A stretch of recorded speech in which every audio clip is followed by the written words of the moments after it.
the challenges are going to be bigger than he's ever faced before. Spider-Man has a rich history of having great stories. The core of our story is this duality between being Peter Parker and being Spider-Man. What's cool about Mr. Negative is that he also has a duality. He's got his positive side as Martin Lee, who runs the homeless shelters in the city, but he also has his negative side. Martin Lee. When Peter makes the connection that the leader of the Inner Demons is the guy who my aunt works for, we got the perfect collision of those two worlds.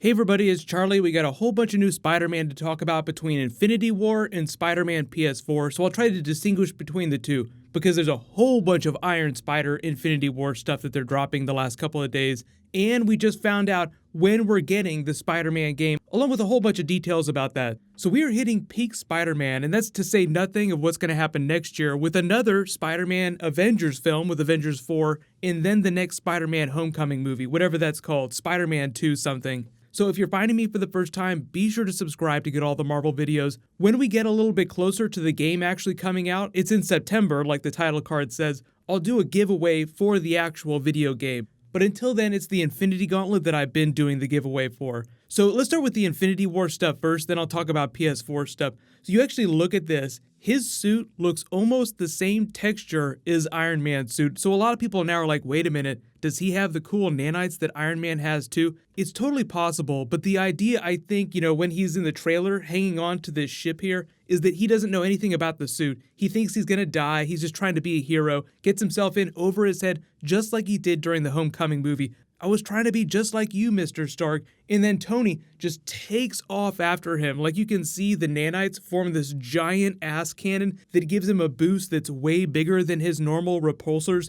Remember, because Spider-Man's suit is Iron Man tech, he's hacked into it at all times. So if Spider-Man got his ass handed to him or something bad was about to happen, Iron Man would be the first person to know about it. He takes off after him and probably has something to do with either putting the new suit on him somehow or like physically attaching something to him that the suit comes out of. A lot of you have also asked me hand in hand with that, like if Iron Man just like gives people new tech and everything new comes out of whatever it is that he gives them, is the same thing true of War Machine's new suit? Does it come out of that leg harness that he uses to walk around like a normal person? The thing about Iron Man tech is like you go all the way back to Civil War, even the older films, he has that little watch that turns into a mini hand cannon. Wouldn't it make sense that he build his friend something special that enables him to walk like a normal human being, puts his name on it, not because he's an asshole and he just likes to brand everything with the Stark name, but because it's special Stark tech that does a lot of extra things. So just look at some of the textures on this War Machine suit. This is hardcore, but he's War Machine, so of course his suit's gonna look more hardcore than Iron Man's.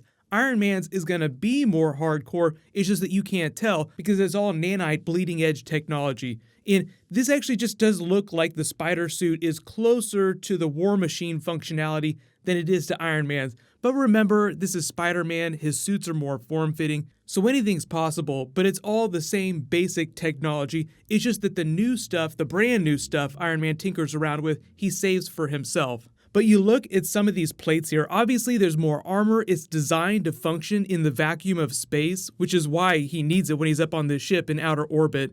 You see that the new upgraded gauntlets look like they have projectiles that either stick out or they're like blades.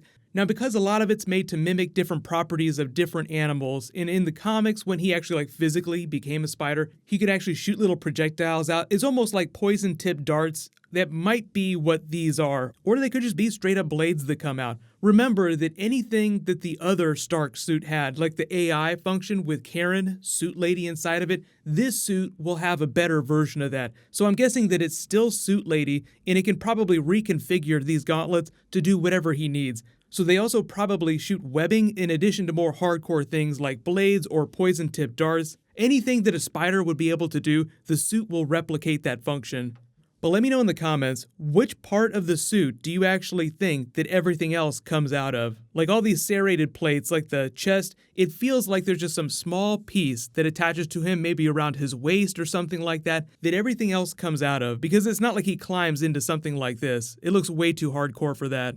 The really cool thing about this Spider-Man trailer, other than finding out that the game is actually coming in September, so we'll be playing it later this year, is the mystery suits that they're teasing. So what I'm guessing is that one of these is probably either the Iron Spider or one of the most classic hyped up suits. Like it'll be Symbiote, Future Foundation, something in that vein, just like one of the biggest suits that he's ever worn. And there's really just like a handful of those. There's many Spider-Man suits, like the Baghead suit. That would actually be a pretty cool Easter egg. But when you're really talking about the hardcore Spider-Man suits, you're really thinking Iron Spider, stuff that actually integrates a little bit with the movie, even though I'm guessing that whatever they do for Iron Spider within this game will look closer to the comics than the MCU, because they're already redesigning his costume to look a little bit different from the movie costume. So it would make sense that they double down on comic book Easter eggs with their DLC.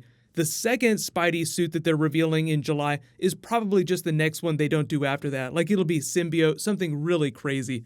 But let me know in the comments, what do you think these two mystery suits are going to be? And if you didn't know about the game, Miles Morales will be playable. There's going to be a bunch of side quests, but they're all tied to the backpacks that he webs up around the city. So within the game, there'll just be many backpacks webbed up all over the city for you to go find and do side quests.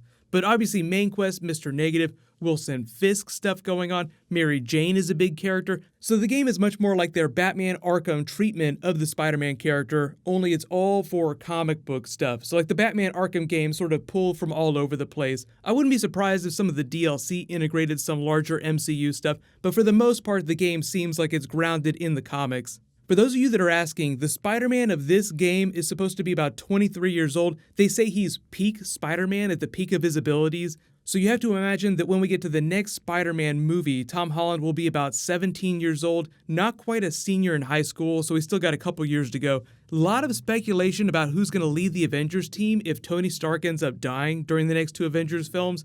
I do think that he's mentoring Spider-Man to become a better leader someday, but even in a couple years, Spider-Man will still be the baby of the team, so it'll probably be one of the more adult A-list characters like Captain Marvel or Black Panther. Black Panther is kind of busy though, ruling his nation, and they're going to have 2 sequels to that movie anyway. So if any of the Avengers are going to be really busy in the next couple of years, it's going to be Black Panther. So I wouldn't be surprised if they pick somebody you didn't expect. Like even Black Widow would be a candidate to lead the Avengers, because it doesn't necessarily need to be the most powerful member. Like Black Canary led the Justice League in the comics for a little while. It just needs to be a member that's good at being an administrator, so that you can tell your most powerful members where you need them the most. But a lot of that's all speculation. I wouldn't worry too much about that. There was even a new rumor about them doing an Eternals movie during Phase 4, but that got shot down. There's going to be a lot of rumors flying around now that they've hit their press tour. But let me know in the comments what kind of Spider-Man videos you want me to do, and videos for the video game. Obviously, I don't do a lot of gameplay videos, but there's still a lot of stuff going on.